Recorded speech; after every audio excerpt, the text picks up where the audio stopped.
Om Ajnanatimandasya Chinamsala Chakshurunmilitam Yena Tasmai Shigurave Namah. Shri Chaitanya Manobhistam Stapitam Yena Bhutale Svamarupakadamam Dadati Svapadantikam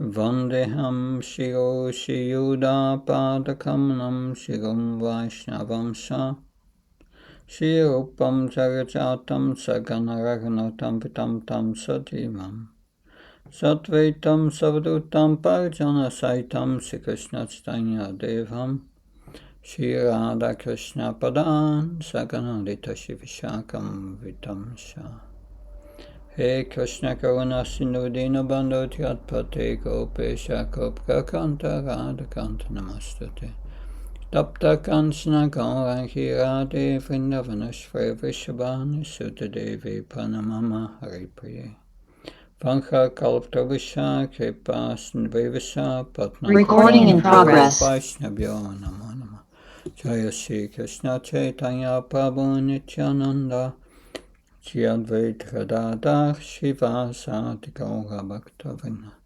Hare Krishna Krishna Krishna Hare Hare Hare Rama, Rama Rama, Hare Hare. Namo Vishnupadaya Krishna Vastaya Bhutale Srimate Bhaktivedanta Swami Namine. Namaste Saraswati Deve Gauravani Pacharni Nirvishesha Sunyavadi Paskachai Desatarane. Srila Prabhupada Ki. So, last session we heard about Aditi performing the Payovrata system of worship, a very difficult procedure in which one only drinks milk and worships the deity in a very particular way, and pleases the Vaishnavas by serving prasad. And she did it perfectly, because the process of bhakti is the process of acting in such a way that the Supreme Lord will be pleased with us. And if we please Him, then by His grace, if He so desires, He reciprocates with our sincere endeavor, our endeavor to please Him. And then the Lord bestows whatever He desires and will reveal and show His real nature to us. So we finished chapter 16, which is about this Payovrata system of worship. Within that Payovrata worship system, Aditi properly performed it, but with our material desire. We know that even if we have material desires, we worship the Lord, then what happens? We become purified. There is no disqualification for worshipping the Supreme Lord. Akama sarva kama vamuksa kama udarati trivena bhaktiyona chaita purusham param. So Sukadev Goswami is speaking to Maharaj Pariksit here in the first verse of the 17th chapter, because we will, since she had pleased the Supreme Lord, Aditi pleased the Supreme Lord, the Supreme Lord will reciprocate with Aditi and will agree to become Aditi's son. So we will hear about that in this chapter, and in the next chapter Lord Vamandev will factually appear. So 17th chapter starts with a verse spoken by Sukadeva Goswami. Om Namo Bhagavate Vasudevaya. Om Namo Bhagavate Vasudevaya. Om Namo Bhagavate Vasudevaya.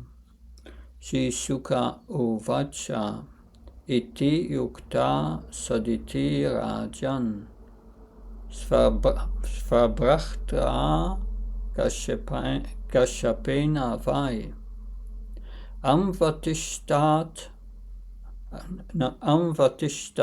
Vratamidam Dvadashaham Atandrita. Translation. I will read the first verse. Sukadeva Goswami said,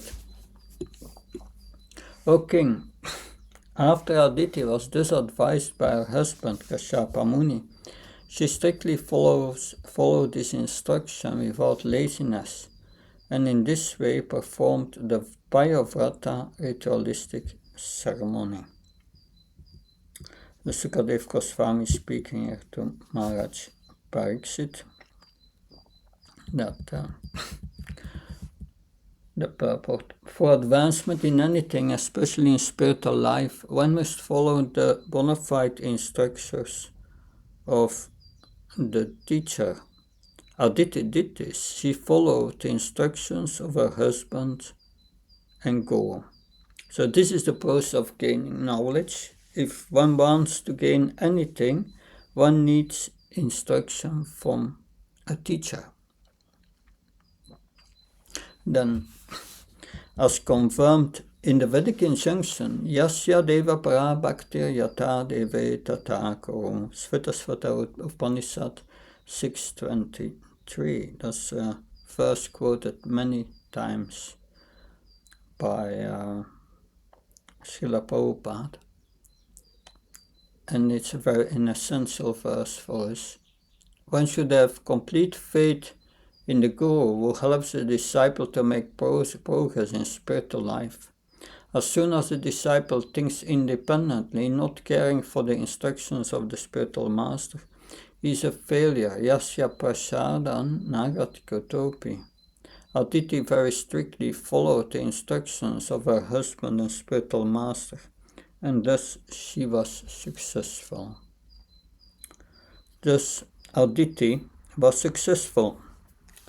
And about that success, that's what we are going to hear now. Can someone read text 2-3, please?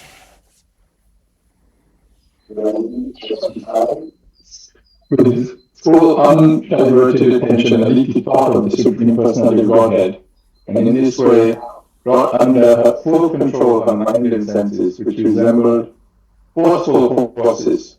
She concentrated her mind upon the Supreme Lord Vasudeva. Thus she performed the ritualistic ceremony known as Payavrata. So the foundational principle of the Payavrata ceremony was to please the Supreme Personality of Godhead. This was what Kashyapa Muni gave her before giving out the details. It is that what the details are based on. The details that we are following in Krishna consciousness are different from the details of the Payavrata. But the foundational principles are exactly the same. Naturally, if one wants to please someone, then through one's activities one thinks of that person. Because we want to do our activities in a way that this person is pleased.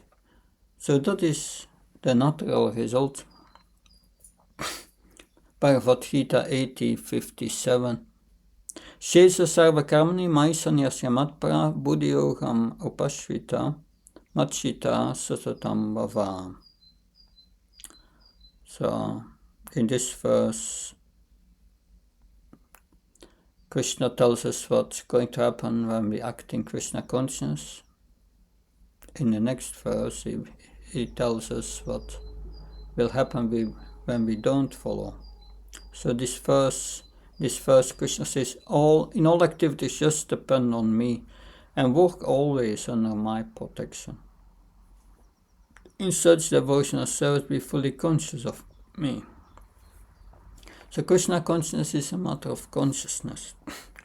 It is not a matter of externally performing the activity. It is a matter of consciousness. It means that we must become deep if we wish success.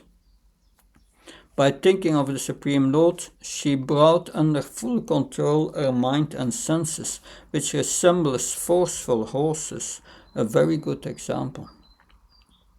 We can say forceful runaway horses. The mind and senses usually run out of control, and to bring them under control is so difficult. But this is the methodology. By always thinking of Krishna and always trying to please him. Now again, Srila Prabhupada is going to speak about foundational principles in the purport. So we have here, this is the process of Bhakti Yoga. And Prabhupada gives in the purport a definition of Rupa Goswami's definition of pure devotional, it's Rupa Goswami's definition of purity in devotional service. That Anya Bilasita Sunyam Jnanakarmata Navitam Anukulena Krishna Silanam Bhakti Uttama. But one should render transcendental loving service to the Supreme Lord Krishna favorably and without desire for material profit or gain, through fruitive activity or philosophical speculation. This is called pure devotional service. One simply has to concentrate upon the lotus feet of Vasudeva Krishna, Savayamana Krishna Padara Vindayo. 9.4.18, that's a verse of Ambarish Maharaj. He used his mind to think of the lotus feet of the Lord. So Krishna consciousness is simple. One has just to think of Krishna. So Prabhupada said,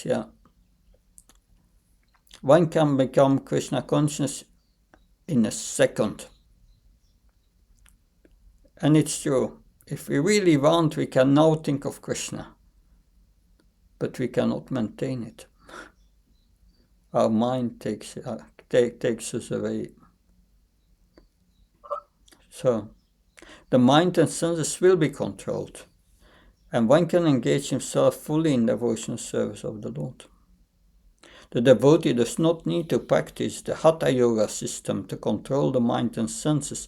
His mind and senses are automatically controlled because of unalloyed devotional service to the Lord. So, that is the internal part of devotional service.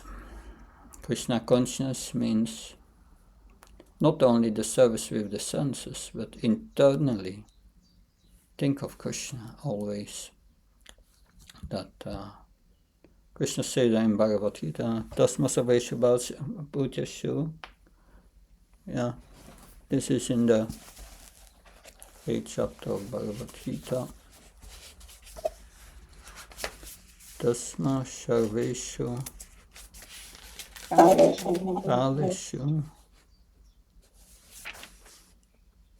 Mamanushma Yudya Samerpita Manobudir Mama Vesha Samsya. Therefore, Arjuna, you should always think of me in the form of Krishna and at the same time carry out your prescribed duty of fighting. It's not easy, but that's Krishna's instruction. The consciousness must be there. Can someone read translation of text 4, please?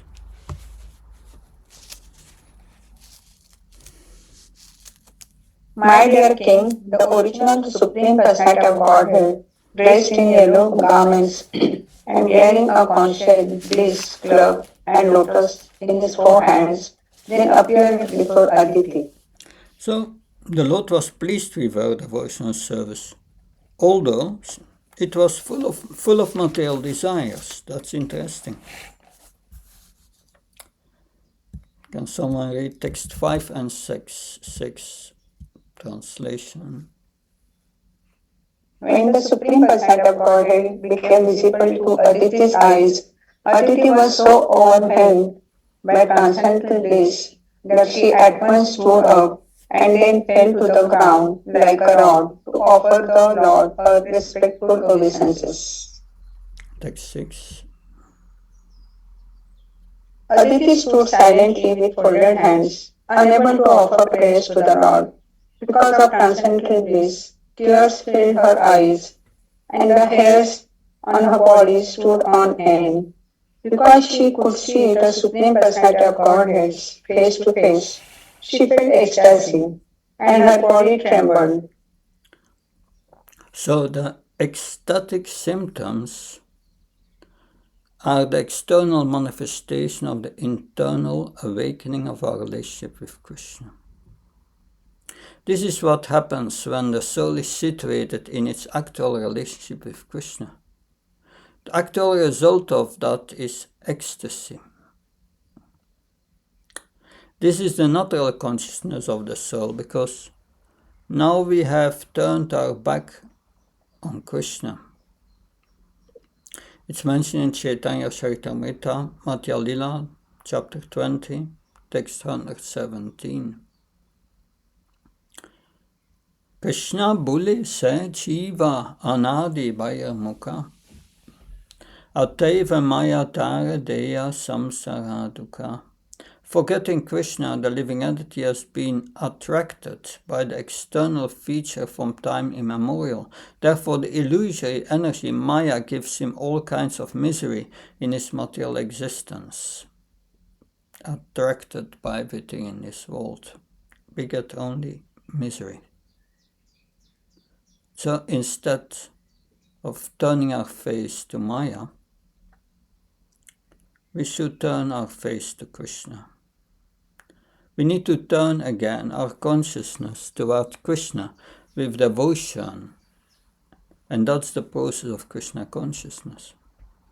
This is the process that we are following. It is the process of turning toward Krishna instead of remaining opposed to him, the Supreme Lord. It's not easy to keep thinking of Krishna, and that Maya takes our mind so quickly away.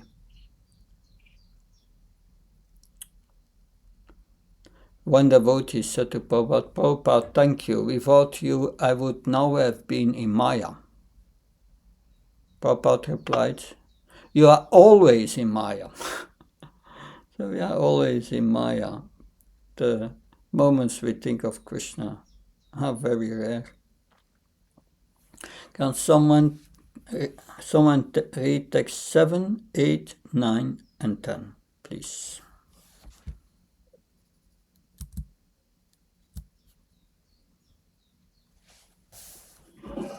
O Mother of Parishya, the demigoddess Aditi then began offering her prayers to the Supreme Personality of Godhead in a faltering voice and with great love.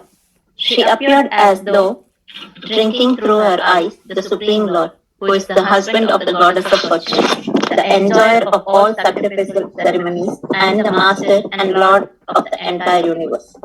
Text 8. The goddess Aditi said, O Master and enjoyer of all sacrificial ceremonies, O infallible and most famous person, whose name, when chanted, spreads all good fortune. O original Supreme Personality of Godhead, Supreme Controller, shelter of all holy places, you are the shelter of all poor, suffering living entities, and you have appeared to diminish their suffering. Please be kind to us and spread our good fortune. Text 9. My Lord, you are the all-pervading universal form, the fully independent creator, maintainer, and destroyer of this universe. Although you engage your energy in matter, you are always situated in your original form and never fall from that position. For your knowledge is infallible and always suitable to any situation. You are never bewildered by illusion. O my Lord, let me offer my respectful obeisances unto you. Text 10. O unlimited one, if your lordship is satisfied, one can very easily obtain a lifetime as long as that of Lord Brahma, a body either in the upper, lower or middle planetary systems. Unlimited material opulence, religion, economic development, and satisfaction of the senses, full transcendental knowledge, and the 8 yogic perfections. What to speak of such petty achievements as conquering one's rivals? So Aditi is describing the Lord's powers, the Lord's power in relation to this material world. It is not very intimate, but yet it is wonderful because she is conscious of him. She has offered wonderful prayers, glorified the Supreme Lord, and she said, "If one gets your favor, my Lord, one can attain wondrous things, wonderful things." But all these wonderful things she is referring there is on the material level. If you look at it, one can attain a long life, a body in the material world, on either the upper, middle or lower planetary systems. One can get unlimited material opulence, religion, economic development, satisfaction of the senses, transcendental knowledge, and the 8 yogic perfections.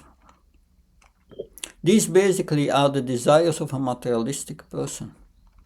And she has approached that Supreme Lord in the full mood of that verse, Akama Sarvakama Mokshakama Udarati Trivena Bhakti Yogana Chaita Purushampram, and with those material desires, and it's wonderful. But again, it is so limited compared to what Krishna can actually give. There is an irony here that she's saying you can give these wonderful things, but it is only on the material level. But she's asking is so insignificant. She is even not directly stating what she wants. But of course, Krishna knows what she wants. He knows what all of us want, even if we hint it or don't hint it at all. He's fully aware because we will learn that from his response. We will learn from his response, from the Supreme Lord's response. Very interesting. She doesn't speak her mind, of course. We know that he knows her mind and he will give her something so wonderful, more wonderful than what she's asking for. That will not only solve the problem that she's going to ask for, but it will also elevate her, because she will have the Supreme Lord as her son, which she will love. And she will be loving the Supreme Lord. But there is irony. You can award these great things, and she is asking for very little. But the extent of what he can actually award in one sense comes later. It is exactly the opposite. He is going to give her desire, and to Indra his desire, that they are going to get the heavenly kingdom, and the Supreme Lord is going to take everything from Bali Maharaj. Superficially, who is the winner, who gains and who loses? Superficially, it is Indra and Aditi who win, but of Bali Maharaj's mood of wanting to give everything to Krishna, Krishna reciprocates by giving himself to Bali Maharaj. Although he loses everything externally, he gains the greatest of jewels, the only jewel. And what is the price? What price is too much to pay for only wealth in existence? If one can give up something temporary to gain something eternal, then what a great deal that is. We will read the purport to text 8. We go back.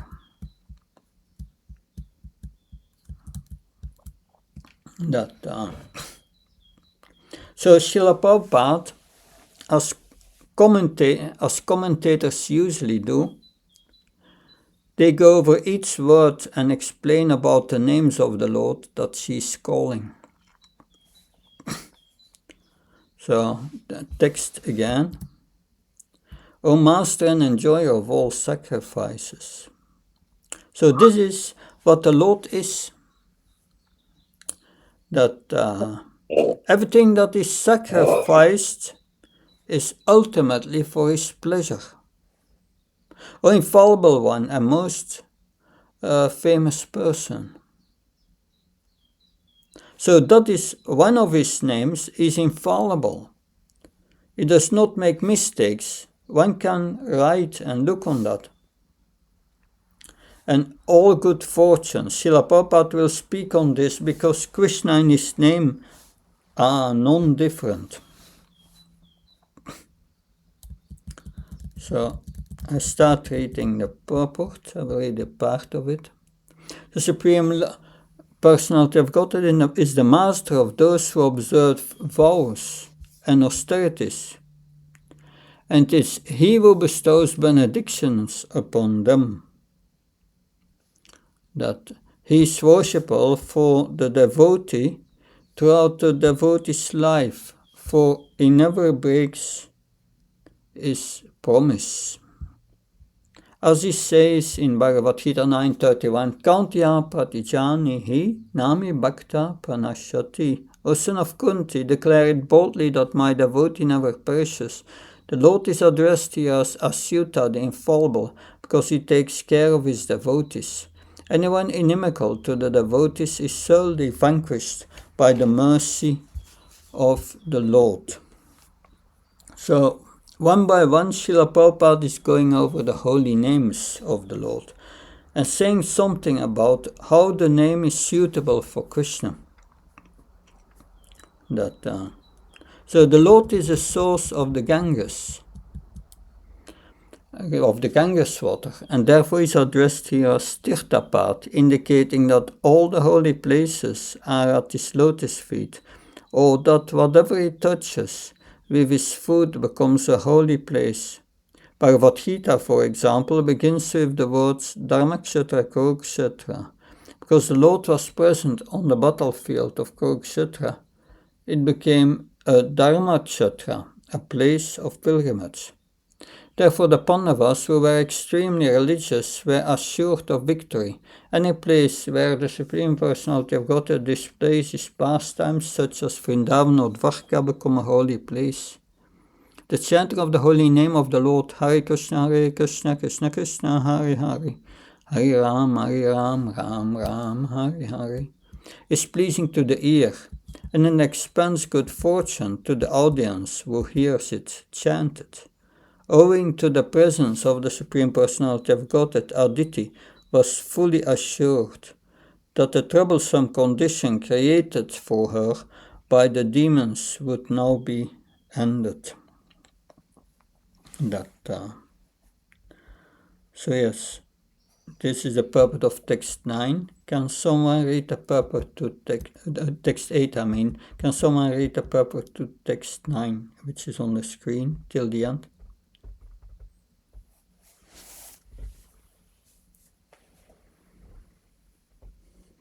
In the Chaitanya Charitamrita Adi Leela 2117, it is said, Siddhanta Baliya Chitte Nakar Alas, Iha Haite Krishna Lage Sudrid Manas. Anyone trying to become fully Krishna conscious must know the Lord's glories as far as they are possible to understand. Here, Aditi hints at these glories. The universe is nothing but the external potency of the Lord. This is confirmed in Bhagavad Gita 9.4. Maya tatam idam sarvam. Whatever we see in this universe is but an expansion of the potency of the Supreme Personality of Godhead. Just as the sunshine and heat all over the universe are expansions of the sun. When one surrenders unto the Supreme Personality of Godhead, he surpasses the influence of the illusory energy, for the Supreme Lord, being fully wise and being situated in the heart of everyone, especially in the heart of the devotee, gives one intelligence by which one is sure never to fall into illusion. So what is Srila Prabhupada saying here? Is fully wise and being situated in the heart of the devotee. It gives one intelligence by which one is sure to never fall into illusion.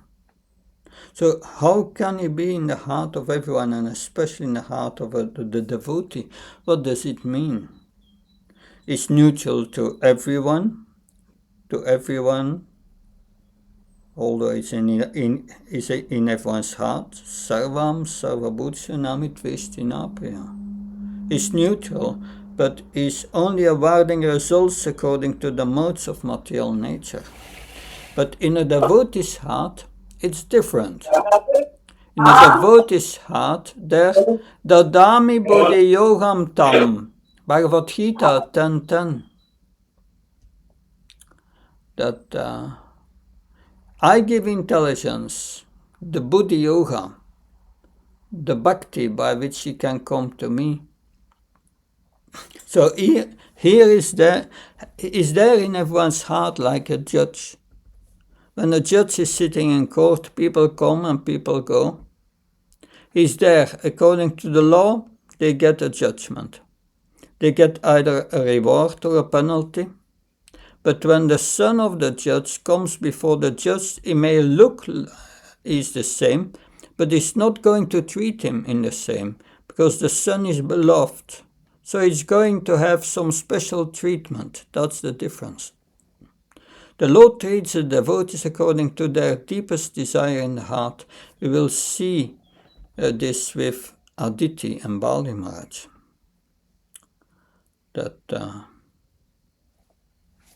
So, yes.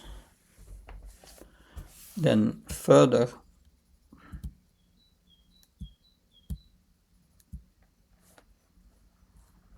I think it was the previous purport. I want to go back to it.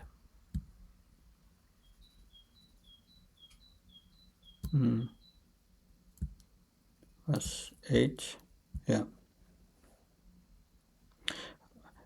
Anyway, I want to go back to the point that where Prabhupada says, when one surrenders unto the Supreme Personality of Godhead, he surpasses the illusory energy.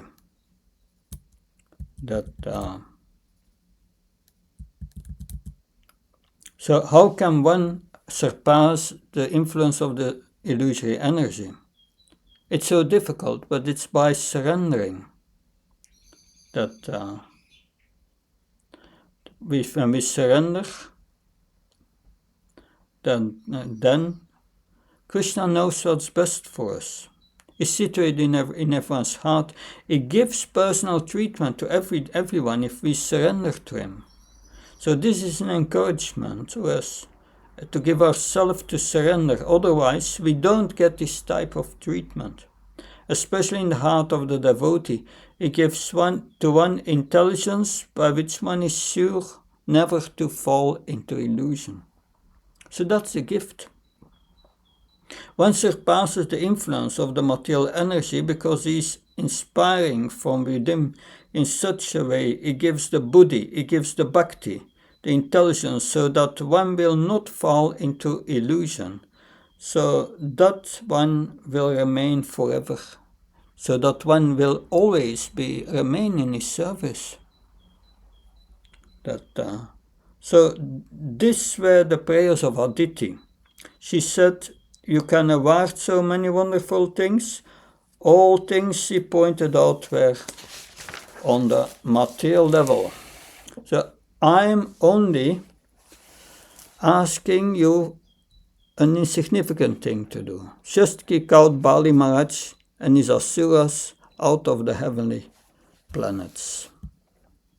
Text 11. Can someone read translation text 11 and text 12?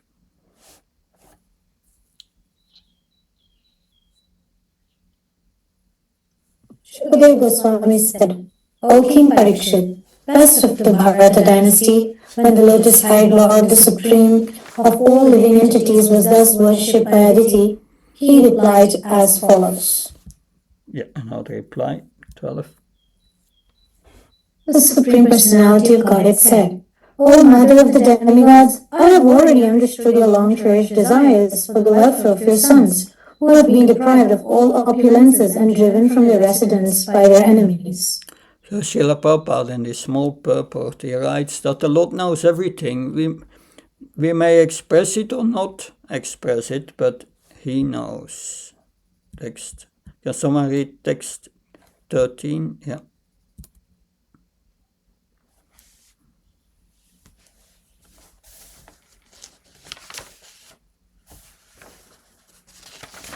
Maharaj, I had a question. Yes. Acha. So this desire, isn't this material? Yeah, a desire The can desire of getting the material, the opulence, of his son's back, of her son's back. Yes, that's material desire.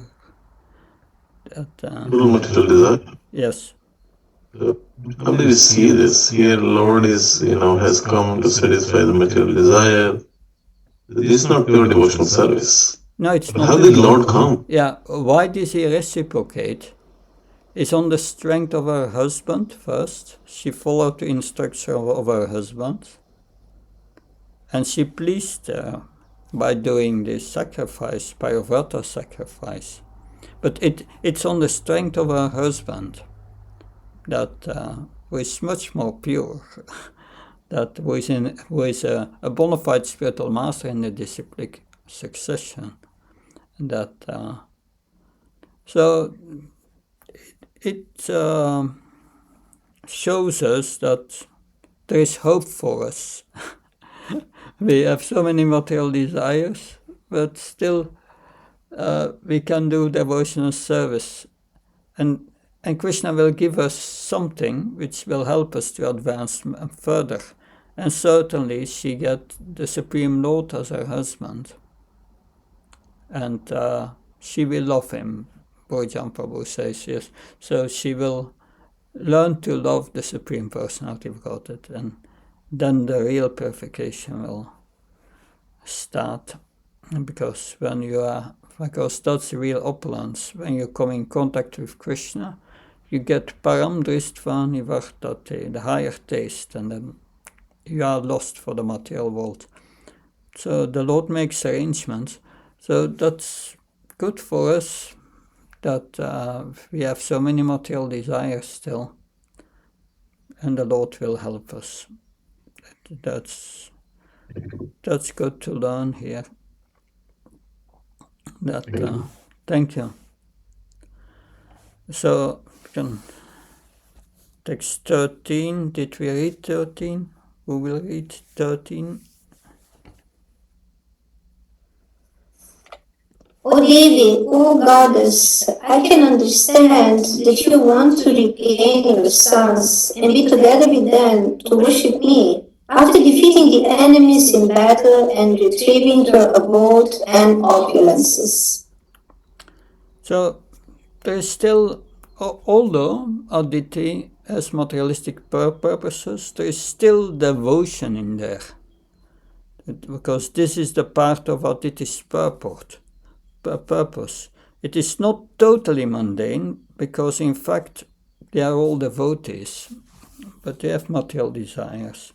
Can someone read text 14 up to 16, translation?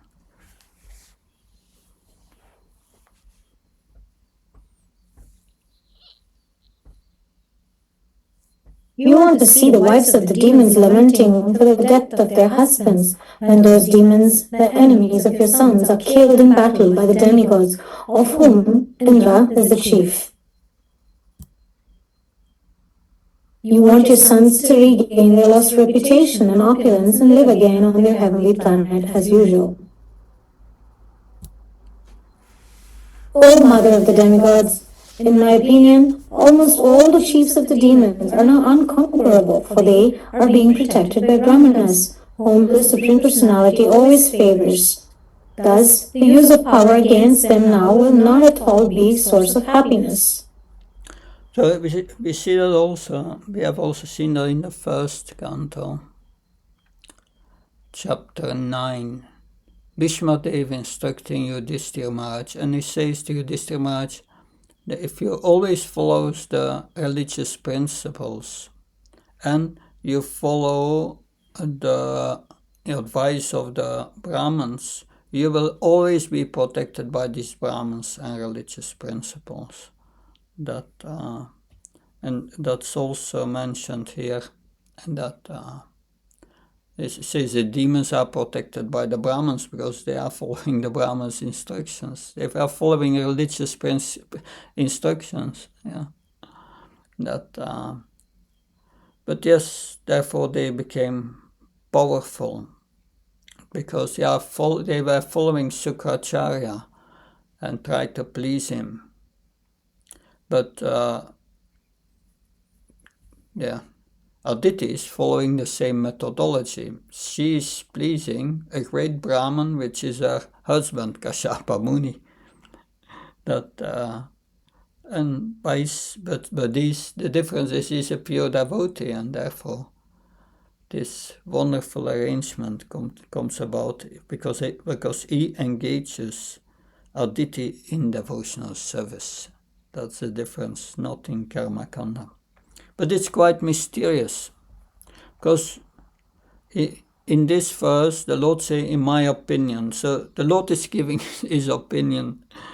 His opinion carries more weight than when I give my opinion. His opinion means that is reality. Very interesting. Lord Krishna has set up a system. So this is more or less like a judge saying, there is something in place here. One cannot just go against the law. There is a system. There is a universal management system, and even I won't go against that law unless I really want to. And I don't really want to in this case because they have another plan to make another point. One could expect the Lord to say, yes, I will do this. I will remove them immediately. I just remove all these demons there. But he doesn't speak like that. You pleased me, but what you are thinking just to remove them, that will go against the actual system of universal management. I cannot do that. The Lord says, I don't want to do that, because that... and I set this up for good reasons, this universal management, because I'm the Supreme Lord, and the Varnashram system, the Vedic cultural system, there is a reason for that. So it should be followed, but yet I will find a way to fulfill your purposes in such a way that it is harmonious with the system. So how is going to do that? Of course we know there's the idea that at one side you have Bali Maharaj comes very powerful because he's following the instructions of the Brahmins. So now Vamandev will arrange that he displeases these Brahmins, that so-called offend these Brahmins. Of course, it's not a real offense, but or disregard their instructions. And that is what will happen. And by that they lose their power. Now the text 17 is also quite assuring. Can someone read the translation?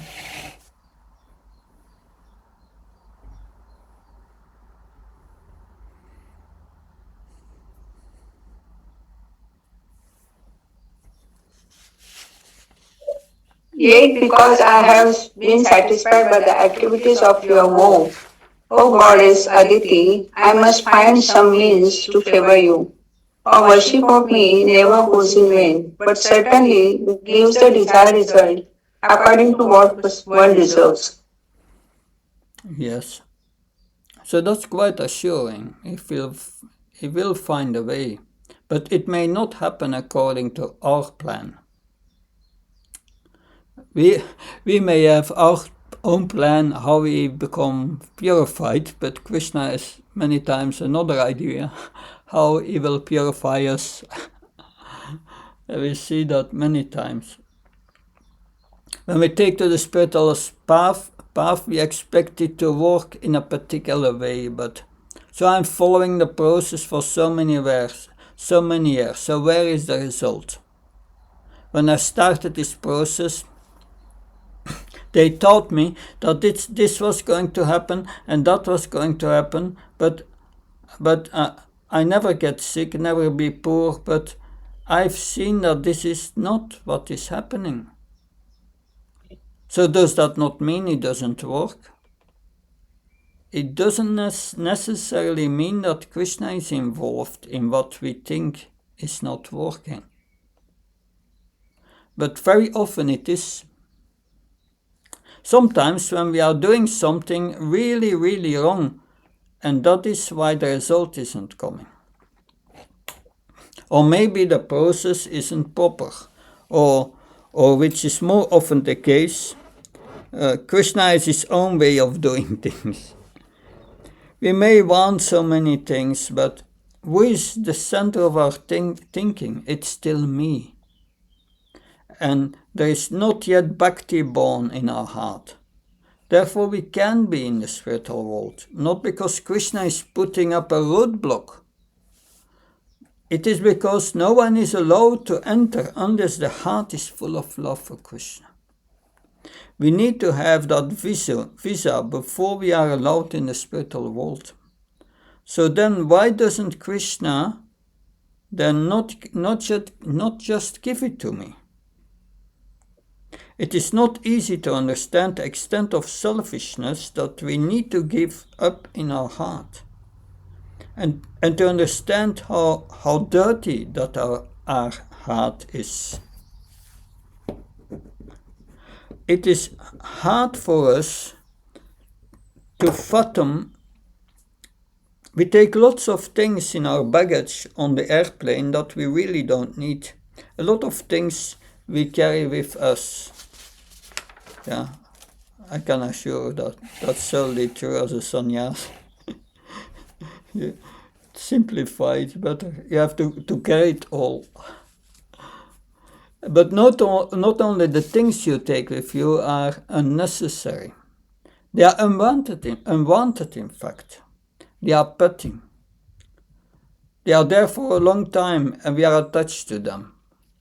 So many things in my room and house, I'm attached to them and I can't take them with me.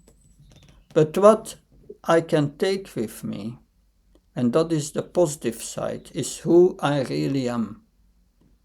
And that is wonderful. Someone read text 18, please. Translation.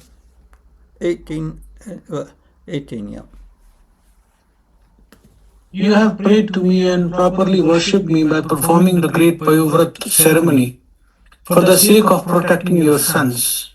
Because of Kashyap Muni's austerities, I shall agree to become your son and thus protect your other sons. So here the Supreme Lord says it's because of Kashyapa Muni that I agree. Because you followed the order of the Guru. Because of the Guru, then this is the reason the Lord gives that he agrees to do it. Can someone read text 19 and 20? Always thinking of me as being situated within the body of your husband, Kashyap. Go worship your husband, who has been purified by his austerity. O lady, even if someone inquires, you should not disclose this fact to anyone. That which is very confidential is successful if kept secret. Yes. Do not disclose this fact, she says. Which fact? That he agreed to become her son. And why did he agree to become our son? To protect our other sons. What is he going to do? He's going to regain the kingdom. And what happens? Valmandev is going into the assembly of Bali and do some begging. So he's saying, don't tell them what I'm really going to do. But this is just giving the general principle here. A practical point of diplomacy. If you want to have all your plans ruined, tell them to your enemy. Better not to do that. Good. Text. Can someone read text 21?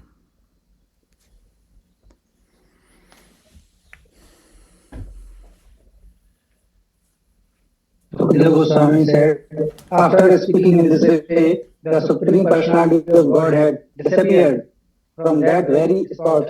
Aditi, having received the extremely valuable benediction that the Lord would appear as her son, considered herself very successful, and with great devotion she approached her husband. Yes.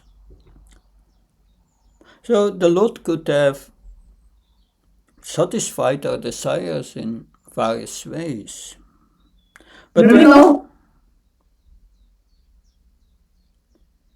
But when Krishna does something, he does it in his own way, a special way, that gets the mission accomplished. He's the wise man situated in everyone's heart. He will do it in a way that serves many, many purposes. Not just the one purpose that we have in mind, we can be gross. So what is one of his other purposes? So that means the Lord does not appear just for one reason. There are many reasons. That another reason is remove the demons and install the demigods, reinstall the demigods. And he wants to give some special mercy to Bali Maharaj, that's another reason. He actually wants to give himself to Bali Maharaj, and he does not want anyone in the way of his plan. So the Lord then disappeared from that very spot. That doesn't mean that he's not there anymore, because the Lord is all-pervading, but he became unmanifest to the eyes of Aditi. So one can read text 22.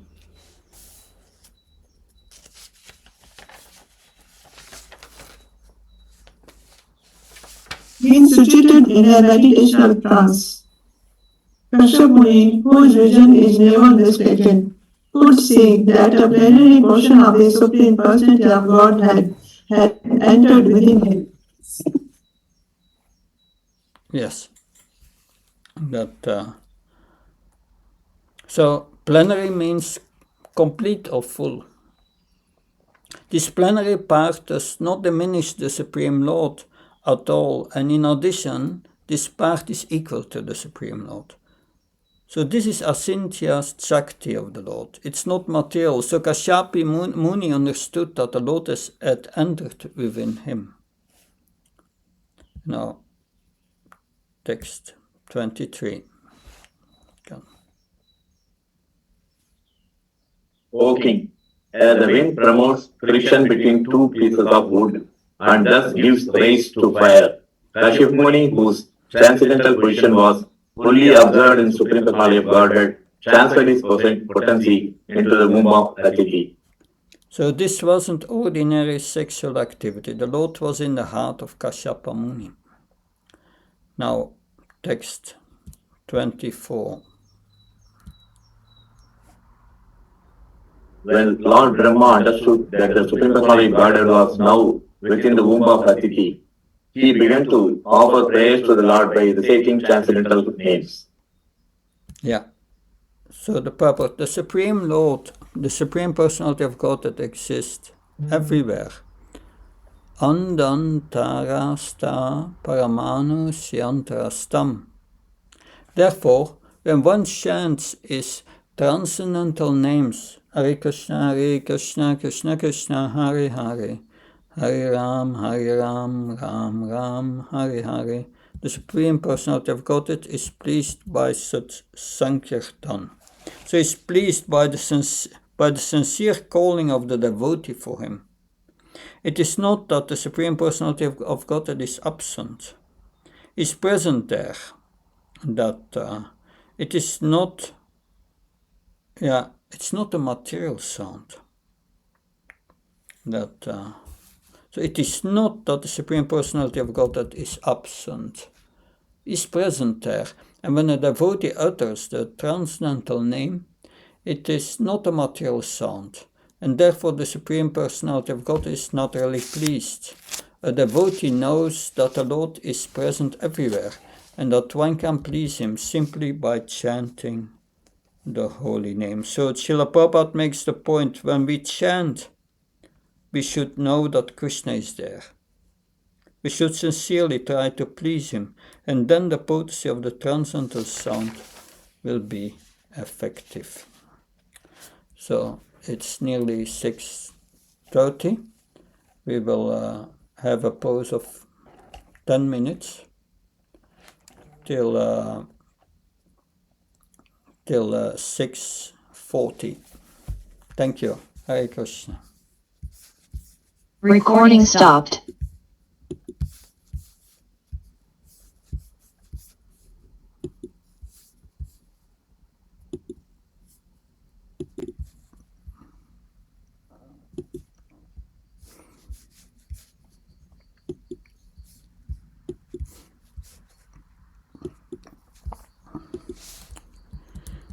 Hare Krishna, we will continue.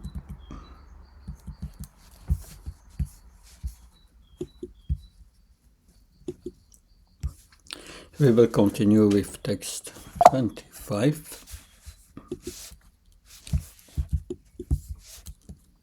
Recording in progress.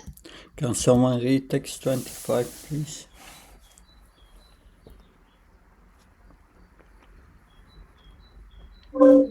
Lord Brahma said, O Supreme Personality of Godhead, all glories unto you, who are glorified by all and whose activities are all uncommon. I offer my respectful obeisances unto you, O Lord of the Transcendentalist, controller of the three modes of nature. I offer my respectful obeisances unto you again and again. Thank you. So there is a hint in here. Says you will perform an activity that is not a usual activity. In fact, you are incapable of performing a usual activity, because usual activities are controlled by the modes of material nature, and you are the controller of the modes of material nature. So you must go to perform, you are going to perform something special, uncommon. I offer my respectful obeisance unto you, O Lord of the Transcendentalists.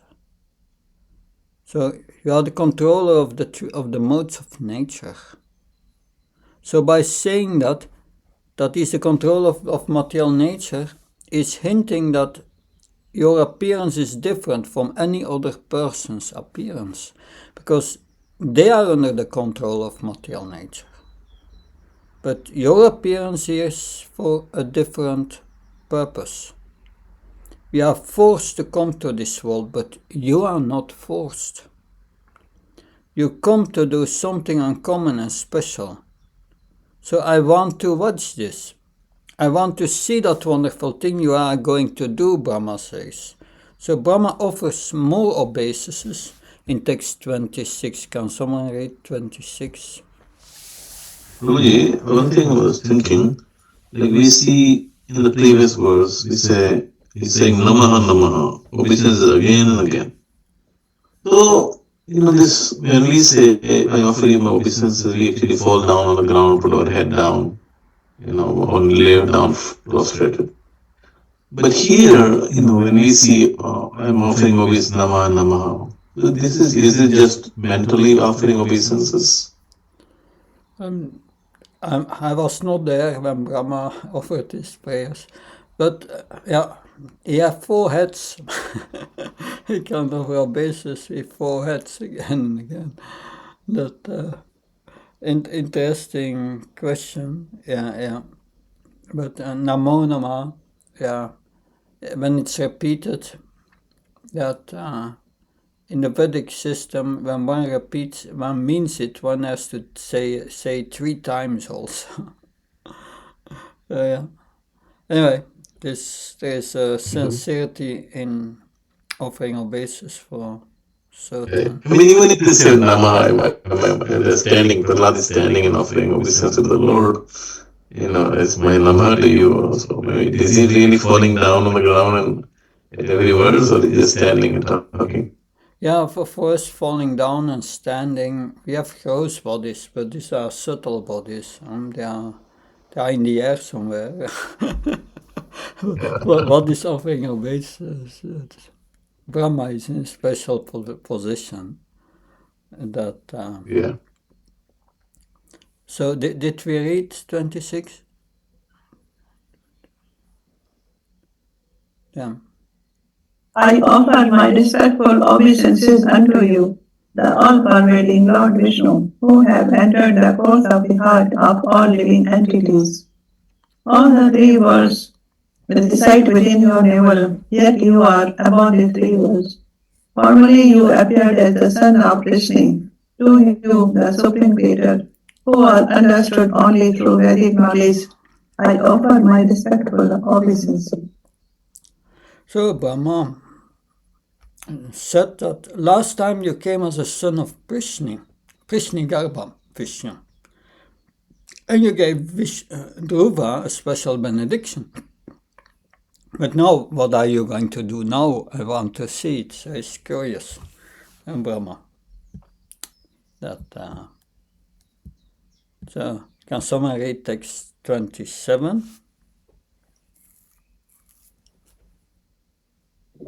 Oh my Lord, you are the beginning, the manifestation, and the ultimate resolution of greatness. And you are celebrated in the Vedas as the reservoir of unlimited potential, the Supreme Person. Oh my Lord, as waves attract branches and leaves that have fallen into the deep water, you, the Supreme Eternal Time Factor, attract everything in this space. Yes, although he has all these qualities, and now this wonderful person has come. That text 28, last. Can someone read the last one? Oh my Lord, you are the original generator of all living entities, stationary or moving, and you are also the generator of the Prajapatis.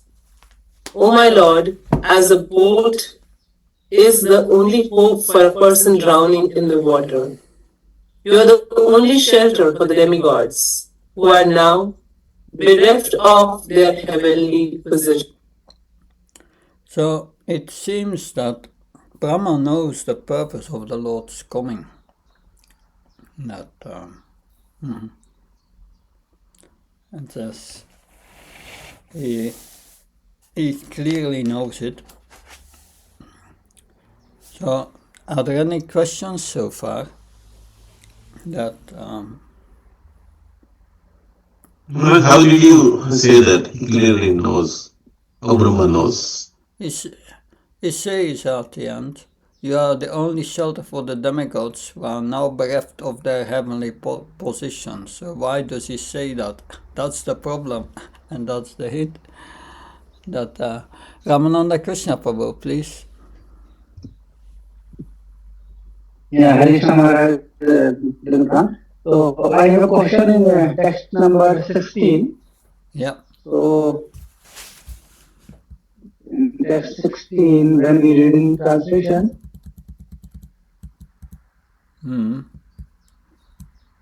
Yes, 16. So here, so here, Supreme Personality Godhead is telling to Aditi, O Mother of the demigods, in my opinion, almost all the chiefs of the demons are now unconquerable, for they are being protected by Brahmanas, whom the Supreme Lord always favors. So here I am a little bit confused. Although he is Supreme Lord, but he is telling whom the Supreme Lord is favors. So to whom here he is indicating Supreme Lord.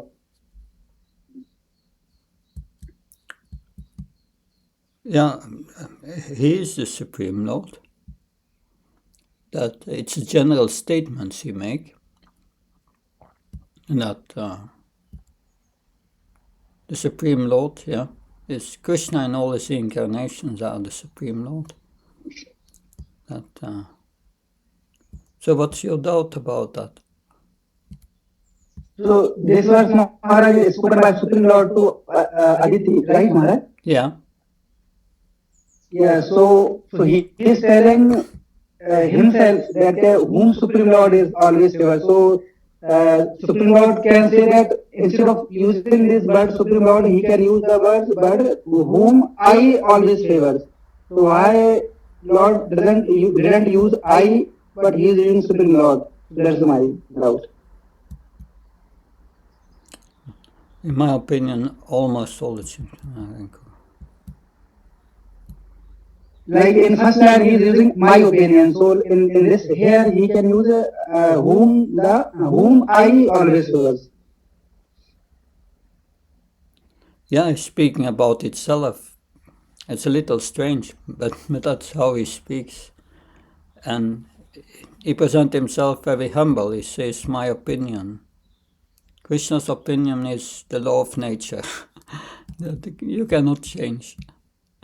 That and he's giving his opinion that, yeah, because the Brahmins, he refers to Sukacharya, and now all these Brahmins, Bhrigu Muni, they were performing these sacrifices for the demons, and the demons followed their instructions and pleased them. And Krishna says in Bhagavad Gita, yeah, that Namoma Brahmanya, yeah, Krishna's Namo Brahmanya Devaya Go Brahmanya Iteyasha Charititai Krishna Govinya Namo Nama. Krishna says, the cows and the Brahmins are very dear to me. So if we please the cows or the Brahmins, then we please Krishna. And that's a law. And that's what he's saying. That when you please the Brahmins and the cows, I always favor these persons. That's the system. Is that clear, Ramananda Krishna? Yes, Maharaj. I think in Bhagavad Gita also, I don't remember exact the verse number, where Krishna also used the same word, where Supreme Lord, but not use that I there. Yeah. Although Krishna spoken that verse. Which verse, Guru, you know? Yeah, that's there also in Bhagavad Gita. It's, I think it's 13.5 maybe. 13. Yeah. 13. 12.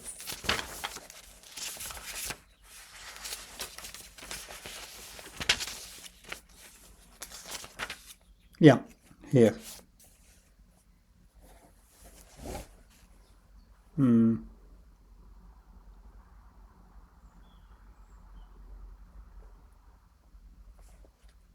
No, it's not here. That this is about. It speaks about the knowledge of the field of activities, and the knowledge of activities is described by various sages, Vedic writings. It is especially presented in Vedanta Sutra. But It is in Bhagavad Gita also. I don't remember the verse, but it's there. Someone remembers the verse where Krishna says, in my opinion, in Bhagavad Gita? No? Yeah, I mean, few places, Maharaj, In a Lord few say, it's places. my matam, it's my opinion. Yeah. Higher than anything, it's superior, it's supreme order. Yeah. Anyway, that's Krishna's opinion. He presents himself as very humble, but his opinion makes sure it is as good as the law. His promise. Nami Bhakti Pranashati 9:31. My devotee never perishes. That these are statements which are reality. So Krishna is expressing, if he says my opinion, be sure it's reality. But that's his way of presenting them, like he's not the Supreme Lord. It's mine opinion. I just give my opinion, but that's Krishna. It's very humble, humility. Thank you, Ramananda Krishna Prabhu. Advaita Krishna Prabhu, please. Hare Krishna Maharaj. I'm sorry, I just couldn't put my video. I'm traveling in India. It's a bit difficult. In the previous verse or the verse before, there was a description of the Lord being designated as son of Krishna. And we see that also in the 4th canto when he appears in front of Dhruva Maharaj. And even in relationship to Lord appearing in the 10th canto in Devaki and Vasudev, is there a particular sort of personality of the Supreme Lord who is appearing here and is sometimes described, and is it related also to Krishna Garbha, or being addressed as Krishna, son of Krishna? Can you please comment on that or expand on it? Well, Vasudeva and Devaki were in their previous life Sutapa and Prishni, and they pleased the Supreme Lord they did tapasya together for many lifetimes to get the Lord as their husband. And then the Lord finally agreed to appear before them 3 times. 3 times. I don't remember the 3 times, but I think one of the 3 may be Kashyapa and Aditi. But the first time he appeared as the son of Krishna and Devaki and Vasudeva, but it was in previous life Krishna and Sutapa. And therefore, he appeared in a particular form before Dhruva, with 4 arms, in a certain sequence, his conch, his disc, his lotus, and his club. And his disc, and this form is called Prishnigarbha. Prishnigarbha means appeared from the womb of Krishna or Devaki. So therefore, that's how he appeared first, and all the demigods were there. They were witness of that. They were witness of that. And therefore, when they pray to the Supreme Lord, they refer him often to Prishnigarbha. That's why. And at least that's one reason why. Is that okay? So, just a follow-up question on that. So does that mean that whenever a devotee desires to see the Lord and take darshan of the Lord, just like in this case here, we see the Lord appears, then is it that specific form that he appears in, as he appeared in front of our Dhruva Maharaj, or when someone desires to have the Lord appear, or appears as a dint of their sort of devotion or austerity? Is that one specific form of the Lord which is often described as here, for example, son of Krishna there, Vishnigarbha in Dhruva Maharaja's case, and then again, is it this one specific form of the Lord? This is exactly the gist of my question. Yeah. I cannot fathom. Yeah. So it's a Vaikuntha form. And Vaikuntha forms are described in the Bhagavatam. There are many forms, but they are all the same practically, but the paraphernalia in the hands are different, in a different sequence in the four hands. And Prishnigarbha is one of them, that specific form. But that doesn't mean that he always appears as Prishnigarbha. In that form. It can also appear in other forms of Narayan, and that's up to the Supreme Lord. That's but he has many forms like that. Yeah. Because it said that the 24 forms in the Vaikuntha with a combination of Sankha Chakra Gadapadma arranged differently is an expansion of the four Chaturvyuhas, 4 times 5, and then the original Chaturvyuha. Yeah, right. So then it may be Prishnigarbha is just one of them, yeah? Yeah, it must be. Thank you, Maharaj. It must be one of them. It must be. Yeah. Because one of these 24, that's right. Yeah. Thank you. Thank you, Maharaj. Thank you. I'm sorry I wish I could follow fully, but I'm traveling and in India doing some seva in Rajasthan. Thank you. Hare Krishna. I've here, Acha Prabhu is a message here on the chat.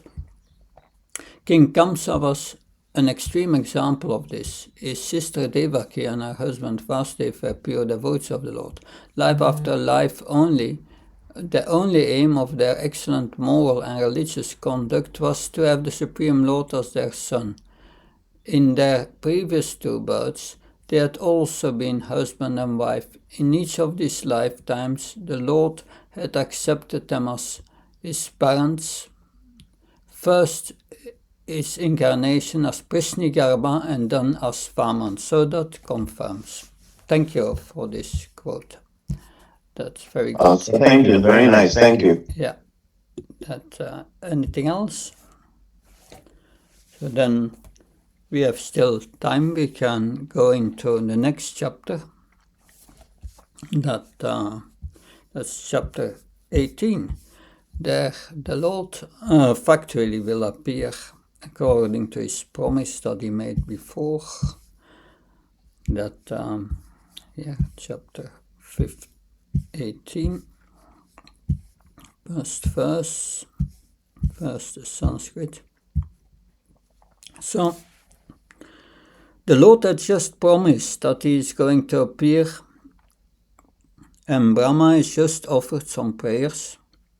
Knowing what's going to happen, Sukadev Goswami is now saying, Shri Shuka Vacha Etam Virinsha Stuti Karma Virya Prado Babu Vam Retabo Radityam Shato Bucha Sanka Gada Bachaka Pisangrivasan Aliyan Yatekshana. Translation.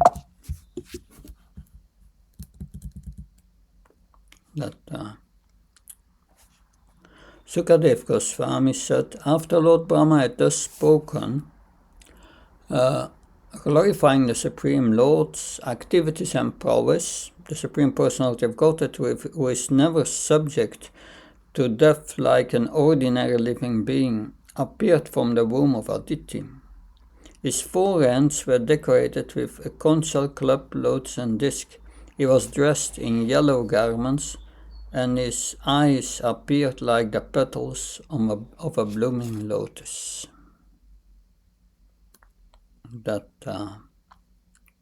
So he's never subject to death. So he's a person, but he's not like us.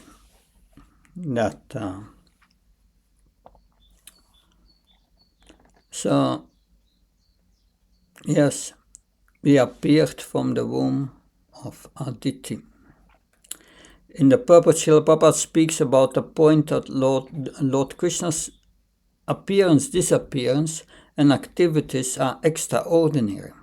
And just by knowing of Krishna's activities, then one has to see birth and death again. Janma karma samedi vanyo vetitatva tyaktvam punarjan naitimamita sarana. Now we have some descriptions of how he looks like. Can someone read that description? Is text 2.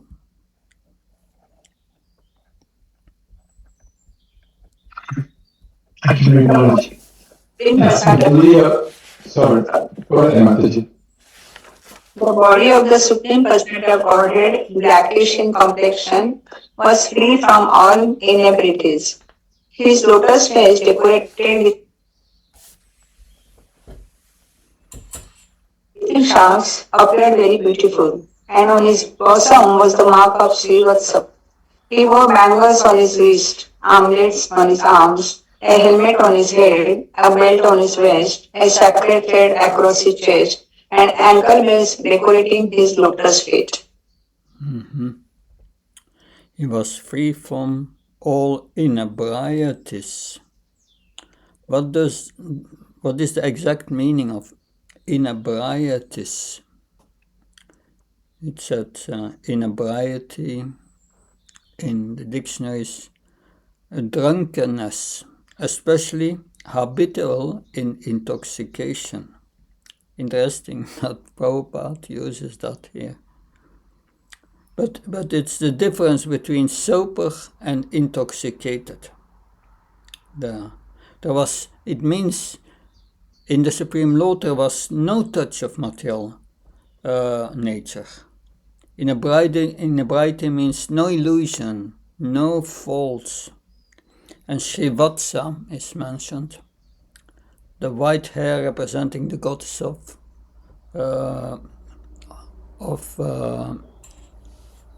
fortune. So he was well decorated. Text 3, please.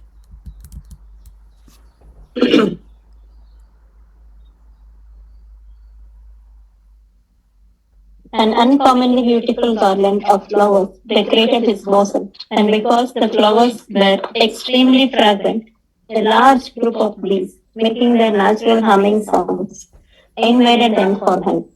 When the Lord appeared, wearing the Kaustubha gem on his neck, his effulgence vanquished the darkness in the home of the Prajapati Kashyap. Thank you. There is sweetness in the form and everything, decorating the Lord. Can someone read text 4 and 5, please? 4 and 5. At that time, there was happiness in all directions, in the reservoirs of water, like the rivers and oceans, and in the core of everyone's heart. The various seasons displayed their respective qualities, and all living entities in the upper planetary system, in outer space, and on the surface of the earth were jubilant. The demigods, the cows, the brahmanas, and the hills and mountains were all filled with joy. Text 5. On the day of Shravana Dvadashi, the 12th day of the bright fortnight in the month of Bhadra, when the moon came into the lunar mansion Shravana, at the auspicious moment of Abhijit, the Lord appeared in this universe. Considering the Lord's appearance very auspicious, all the stars and planets from the Sun to Saturn were magnificently charitable. So the astronomical and astrological situation was very favorable. Shravana and Mohini are especially auspicious. And that when Krishna appeared was a Rohini constellation. Good. Can someone read from text 6, 7, 8, 9 and 10? They are describing beings higher than human beings. 6, 7 up to 10. O king, when the Lord appeared on Dwadasi, the 12th day of the moon, the sun was at the meridian, as every learned scholar knows. This Dwadasi is called Vijaya. Text 7. Conch shells, kettle drums, pranavas, and anakas vibrated in concert. The sound of these and various other instruments was tumultuous. Text 8. Being very pleased, the celestial dancing girls, Apsaras, danced in jubilation. The best of the Gandharvas sang songs, and the great sages, demigods, Manus, Pitas, and fire gods offered prayers to satisfy the Lord. 9 and 10. The Siddhas, Vidyadharas, Kimpurusas, Kinnaras, Charanas, Yakshas, Rakshasas, Suparnas, the best of the serpents, and the followers of the demigods, all poured flowers on Aditi's residence, covering the entire house while glorifying and praising the Lord and dancing. So, someone else read text 11 and 12, please.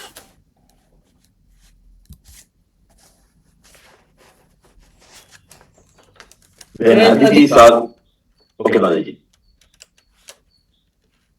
When Aditi saw the Supreme Personality of Godhead, who had appeared from her own womb, having accepted a transcendental body by his own spiritual potency, she was struck with wonder and was very happy.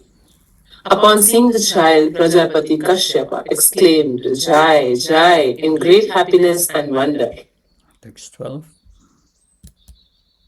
The Lord appeared in his original form with ornaments and weapons in his hands. Although this ever-existing form is not visible in the material world, he nonetheless appeared in this form. Then, in the presence of his father and mother, he assumed the form of Vamana, a Brahmin dwarf, a brahmachari, just like a theatrical actor. So if he would have first appeared as an ordinary child with 2 hands, then the parents might think him it's an ordinary child. That I will read a part of the purport. The word nata is significant. An actor changes dress to play different parts, but is always the same man. Similarly, as described in the Brahma Samhita, the Lord assumed many thousands and millions of forms. Advitam Ashutam Anatim Anantarupam Adyam Purana Purusham. Adyam Purana Purusham. So, in millions of forms. Remember always that we are getting close to the 10th canto, where Krishna is coming as Samyam Rupa, his most beautiful form. If we read this purport, considering that it is talking about Krishna, that Krishna's form is going to appear. We get used to that Krishna is appearing in a human form as Vamandev. But soon Krishna is going to appear with his full potency, manifesting Vamandev as a Lila avatar, a pastime incarnation, performing a specific pastime. But Krishna's form manifests the entirety of full, blossoming, fully integrated person, the full manifestation of Bhagavan. All the other cantos of Srimad Bhagavatam prepare us for Krishna's appearance. When we read this, we can keep in mind that it is also relevant to Krishna. So the Lord assumes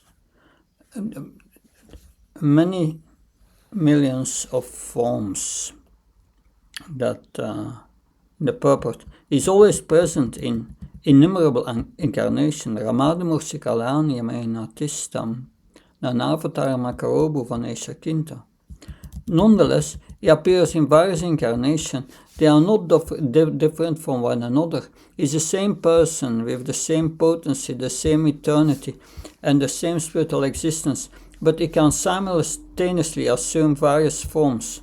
When Vamandev appeared from the womb of his mother, he appeared in the form of Narayan, with 4 hands equipped with necessary symbolic weapons and then immediately transforming himself into a brahmachari. This means that his body is not material. One who thinks that the Supreme Lord assumes a material body is not intelligence. He has to learn more about the Lord's position. As confirmed in Bhagavad Gita, Janma Karmas Mediam Yomi Veti Tattvata. One has to understand the transcendental appearance of the Lord in his original transcendental body, Satchitananda Vigraha. So, the Mayavadis say that absolute truth is formless.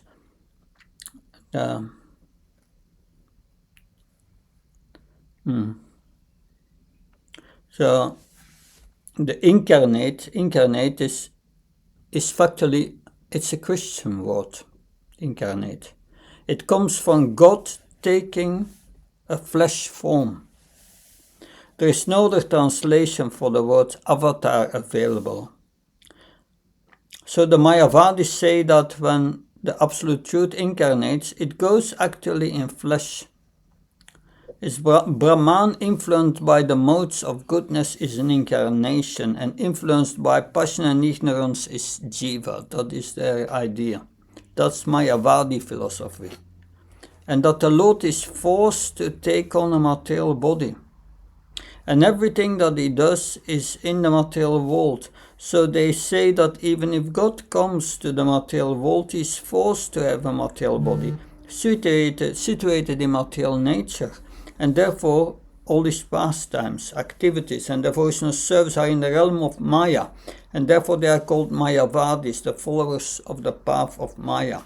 They say that ultimately the Supreme Lord is impersonal. They think that ultimately.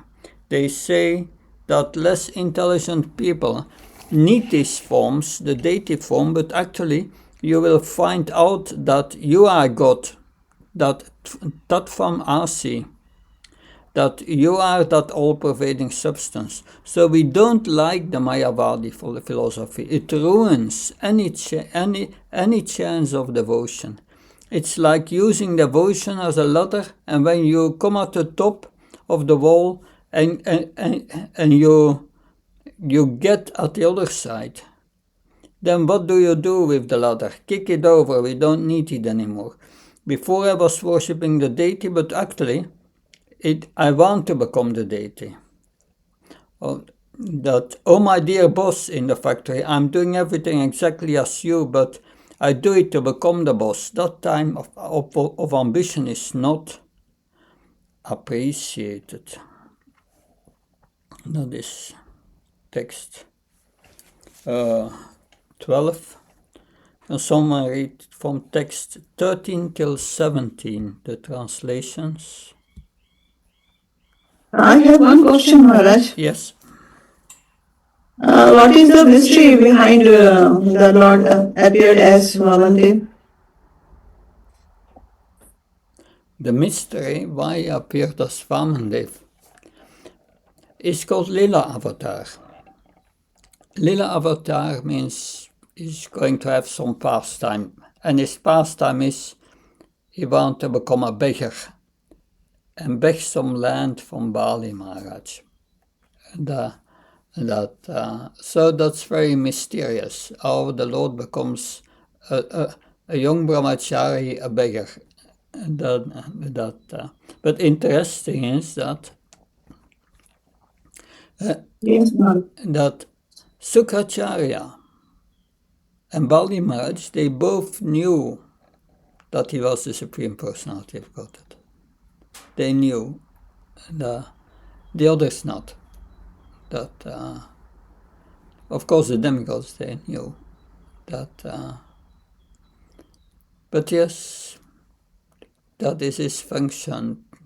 It takes his form to perform a certain pastime, and the pastime is going to beg from Bali Maharaj.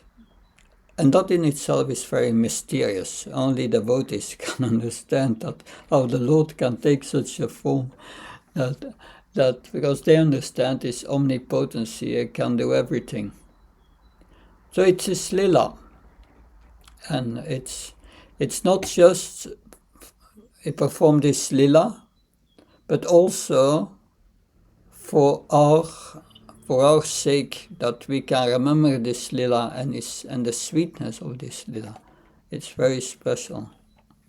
Thank you. Interesting point. That yes. So we are nearly halfway the chapter. I think we should stop here. And tomorrow continue with text 13. Any other questions, comments?